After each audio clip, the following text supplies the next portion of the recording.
Hai fa me kake ji ne nake ji kana gaskiya ne? A radu wasu waƙoƙi nake ji da yake faruwa a wannan zamani. To ba ni na ji kaɗan.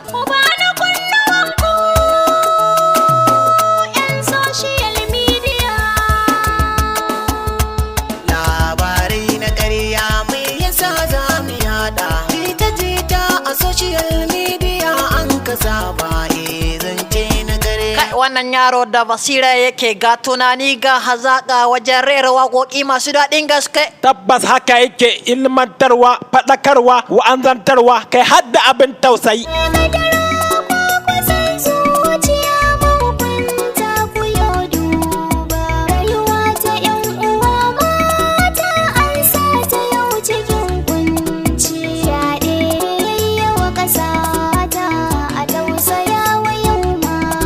Waya sunan mawaƙin ne? Abubakar ATS Sound da alban ɗinsa rayuwar mu a yau. Kwa iya neman sa a Sultan Film Factory da ke kasuwa ƙofar Wambai IBBY Kano, ko ku kira 0800 81 30 29 28 ce kunjo.